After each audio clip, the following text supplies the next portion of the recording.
Bien sûr, alors on est là dans le cadre du développement du processus du plan d'action national Jeunesse, Paix et Sécurité du Sénégal. Donc on a entamé le processus depuis l'année dernière avec la grande consultation nationale de Ziguinchor. Donc depuis lors, plusieurs activités se sont déroulées et maintenant on est vraiment aux dernières phases. Et là on est en train de terminer avec les consultations au niveau local. Donc là la première étape c'est Mbour. On vient de commencer cette activité, on a terminé la cérémonie d'ouverture et là on est vraiment dans les travaux où on est là avec les jeunes. L'atelier de localisation et de consultation, c'est d'abord pour recueillir les perspectives des jeunes de Mbour, recueillir leurs défis, mais aussi les solutions qu'ils proposent, notamment sur les questions de paix et de sécurité liées aux questions de migration, de chômage, de sous-emploi. Donc le plan d'action national est un document gouvernemental que le gouvernement du Sénégal a décidé d'adopter et on est vraiment dans le processus de rédaction, mais on ne peut pas le faire sans les jeunes. Donc, il y a besoin d'appropriation, c'est pour ça qu'on est là, pour déjà parler de la résolution 2250 du cadre continental jeunesse, paix et sécurité, faire connaître ces différents instruments juridiques internationaux, mais aussi maintenant parler aux jeunes et recueillir vraiment leurs perspectives pour vraiment pouvoir documenter au niveau local ce qui se passe et le mettre dans le plan d'action national. Donc Mbour est la première étape, on a choisi Mbour parce que vraiment c'est une ville centrale, ouverte sur le monde, où les jeunes aussi font face à plusieurs défis. Mais aussi, on a vu aussi beaucoup de potentialités, beaucoup d'opportunités qui s'offrent aux jeunes de ce terroir, notamment en termes de créativité et d'innovation. Donc on a voulu aussi mettre ça en avant. Donc après Mbour, on sera à Saint-Louis, Matam, Kédougou et Tambacounda. Mais donc on est là pendant 2 jours et aussi accompagné par nos autorités qui sont là vraiment pour soutenir l'action des jeunes. On ne peut rien faire sans eux. Donc ils sont là, ils ont ouvert la cérémonie et ils vont aussi clôturer et ils vont nous accompagner au niveau pendant ces jours-là. Et pour cela, vraiment, on les remercie. Donc l'activité se fait avec le soutien de l'Organisation internationale de la francophonie et le ministère de la jeunesse est aussi là, représenté notamment avec les inspecteurs de la jeunesse. Donc on s'attend à déjà remplir le formulaire, le questionnaire de collecte des données qui a été créé dans le cadre du développement du plan d'action national.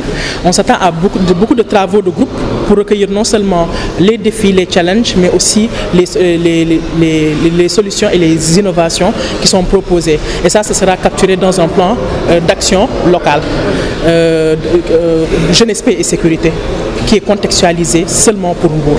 Donc on va sortir avec ces 2 livrables. Pour la jeunesse, beaucoup d'appropriation. L'agenda jeunesse, paix et sécurité, c'est l'agenda pour les jeunes et par les jeunes. Donc je les exhorte à mieux se renseigner sur cet agenda-là et à travailler à sa mise en œuvre. Donc pour nos autorités locales, on aura le plan d'action national. Donc ce plan d'action national sera contextualisé et localisé. Donc on a déjà commencé la première étape. Donc on demande aussi à nos autorités de continuer le processus, de continuer l'accompagnement, parce que l'adoption se fera au niveau national, mais il sera question aussi de revenir au niveau local, notamment pour la mise en œuvre. Voilà. Ci commune Mbour di vraiment recevoir jeunesse nationale laa ko bëgg a wax xam ne dañu ñëw fi def fi benn atelier bi pour waxtaan la xalaat ak xale yi fi nekk ci jeunesse maanaam ci xale ci paix ak sécurité loolu lu intéressant la ci biir commune de Mbour et pour ne pas dire département de Mbour bu leen fàtte ne yàggul lool le premier plan bu ñu defoon fii pour la sécurité surtout plan pour immigration clandestine Mbour lañ ko installé donc ñoom it aussi bu ñu ñëwee tey nag jeunesse yi ñëw pour ñu def benn atelier sur la jeunesse sur la paix et sur la sécurité dañ ci sawar lool ndax Mbour day nekk jeune bu dëkk bu bari xale yu ndaw la dañu soxla liggéey dañu soxla jàpp fi mu nekk nii du ma leen wax lu xam ne lu bees la mais immigration clandestine li ci ëpp fii lay jógee te ñi ko ëpp ñu koy def jigéen ñi enfin xale yi la ñu veux dire xale yi nag bu ma nee xale yi góor la ak jigéen parce que immigration tu vois des jeunes filles tu vois des jeunes garçons yoo xam ne dafa impacter la commune de Mbour et le département de Mbour donc ñoom bu ñu ñëwee pour ñu mën a réfléchir sur un plan d'action boo xam ne ça va être replacé sur un plan d'action national ñun daf ñuy jàppale parce que bëgg nañu jàppale xale yi mais xale yi aussi doo leen indil loo xam ne teg-teg yi la laa bëgg a wax léegi da nga leen di bàyyi ñoom ñu xalaat génne loolu indi ko bu ñu nag yow mii di féete leen mag gën a xam am tuuti moyen nga mën leen jàppale ci loolu nag moo tax ñu gën koo rafetlu waaw monsieur le maire mi ngi koy rafetlu bu baax a baax moo fi waroon teew tey mais dafa xaw a xat donc ak l'ensemble du conseil municipal di rafetlu initiative bi te am nañu yaakaar ne bu ñu jógee ci atelier bu pare suba dinañ am ay résultats yoo xam ne ñun dinañu mën a am ay